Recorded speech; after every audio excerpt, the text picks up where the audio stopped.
Hello मेरे प्यारे साथियों, स्वागत है आपका अपने YouTube चैनल एसकेसी मैथ के ऊपर।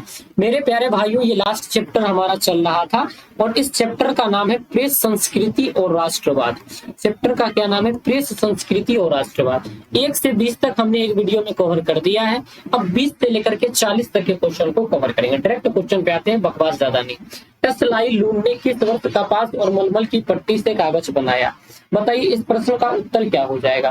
टसलाई लूम, देखो, लाइलूम ने किस वर्ष कपास और मलमल की पट्टी से कागज बनाया? 14वीं शताब्दी, 44वीं सन में, 44वीं ईसा सन पूर्व में, 105 ईसा सन में, 105, 115 ईसा पूर्व में। बताओ कौन होगा? इसका आंसर होना चाहिए 105 ईसा पूर्व में। अगला प्रश्न हमारा देखिएगा, ये थोड़ा मिसप्रिंट लग रहा है मेरे को। चीनी व्यक्ति दी सेंग ने किस वर्ष मिट्टी से मुद्रा बनाया था? तो किस वर्ष मिट्टी से मुद्रा बनाया गया था, इसका उत्तर बताइएगा था। किस वर्ष मिट्टी से मुद्रा बनाया गया था? 105 में, 1655 ईस्वी में, 1014 ईस्वी में, 1561 ईस्वी में। कौन सा उत्तर इसका सही हो जाएगा? तो सर 1014 ईस्वी में मिट्टी से मुद्रा बनाया गया था। चलिए अगला प्रश्न कहते हैं, 23 नंबर प्रश्न क्या कह रहा है कि जापान में पहली छपी पुस्तक का नाम क्या था? जापान में छपी पहली पुस्तक का नाम था अन्ना नीज student, the history of the loss of Vietnam, diamond Sutra, Ukiyo. क्या नाम था इसका? उत्तर जल्दी बताइए। इसका नाम था डायमंड सूत्र। इसका नाम था डायमंड सूत्र। ये गलत, ये गलत, ये गलत। अगला क्वेश्चन 25, 24, अच्छा 24 कह रहा है कि छापखाना का आविष्कार किस देश में हुआ था? तो छापखाना का आविष्कार जर्मनी में हुआ था। किसने किया था? गुटेनबर्ग ने किया था। अगला प्रश्न है प्रिंटिंग प्रेस का भी आविष्कार। आजादी के बाद समाचार पत्र आपत्तिजनक अधिनियम कब पारित किया गया? आजादी के बाद आपत्तिजनक अधिनियम कब पारित किया गया था? 1951 में। ये क्वेश्चन कई बार मैं बता चुका हूँ। 1951 में प्रकाशित किया गया था। अगला प्रश्न को देखिए क्या कह रहा है कि ब्लॉक प्रिंटिंग द्वारा मुद्रण पर छपे गए 10वीं सदी के पूर्वार्ध तक 12वीं सदी के उत्तरार्ध तक यह विविधता को अपने में समेट लेती है, निर्णय लेने विलंब करती है। ब्लॉक प्रिंटिंग द्वारा मुद्रण पत्र छापे गए 10वीं सदी के पूर्वार्ध तक 12वीं सदी के उत्तरार्ध तक यह विविधता को अपने में समेट लेती है, निर्णय लेने में विलंब करती है। इसका उत्तर क्या होती है? 10वीं सदी के पूर्वार्ध तक। अगला क्वेश्चन कह रहा है कि एक पेंजिया मैगनीज किस देश में प्रकाशित हुई? एक पेशिया मैगनीज एक चीन में, जर्मनी में, या फिर किस में? बताओ, चीन में, जर्मनी में, या फिर देखो इंग्लैंड में, या फिर फ्रांस में। मेरे प्यारे भाइयों बंधु बताओ इसका उत्तर क्या हो जाएगा? तो याद रखना सर, एक पेशिया जो था वो इंग्लैंड में था। कह रहा है जापान की प्रथम मुद्रा डायमंड सूत्र कब छपी थी? 1868 में, 878 में, 898 में, 989 में। कब हुआ था बताओ? तो इसका होगा 868 ईस्वी। कब? 868 में। डायमंड सूत्र 868 में छपा था। वुड ब्लॉक छपाई तकनीक सबसे पहले कहाँ विकसित हुई थी? वुड ब्लॉक छपाई तकनीक सबसे पहले कहाँ विकसित हुई थी?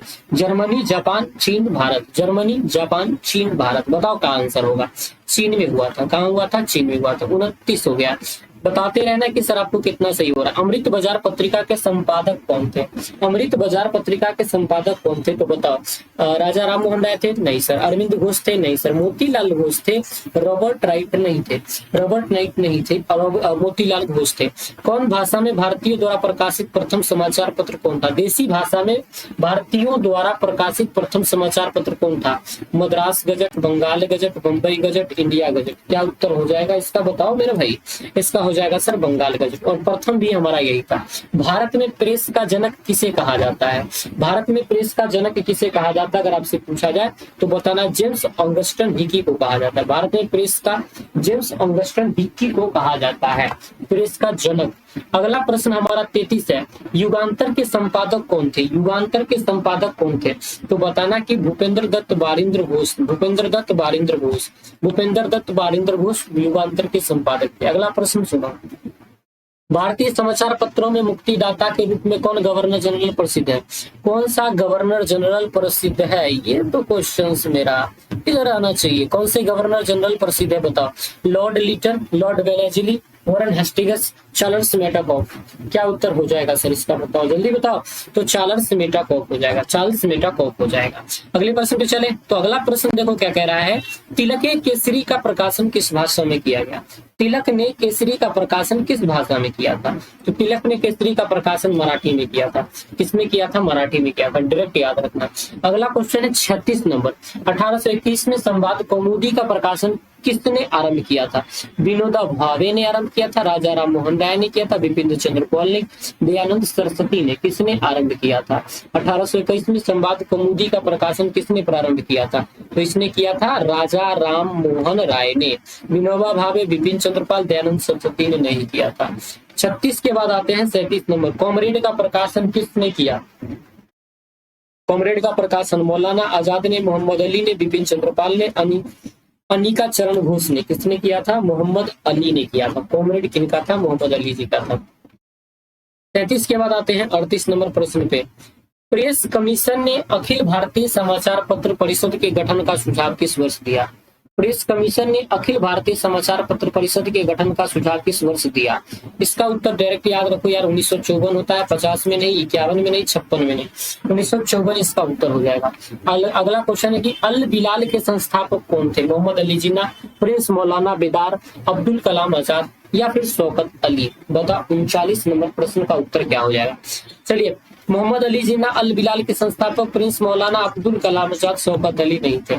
अगले प्रश्न देखिए, किसने अमर जीवन आत्मकथा लिखी। शिवानी, कृष्णा सोबती, आशा पूर्णा देवी, रस सुंदरी देवी। वाव, इसका नाम ही था रस सुंदरी देवी टी। अब बताओ आपको 40 यानी 20 अभी क्वेश्चन जो हुए उनमें से कितने सही है। पिछला वीडियो देख लीजिएगा, 40 से 40 आपके प्रश्न पूरे कवर हो जाएंगे और एक भी प्रश्न ऐसा नहीं होगा जो यहाँ से नहीं आएगा। प्लीज चैनल को लाइक शेयर सब्सक्राइब कर देना।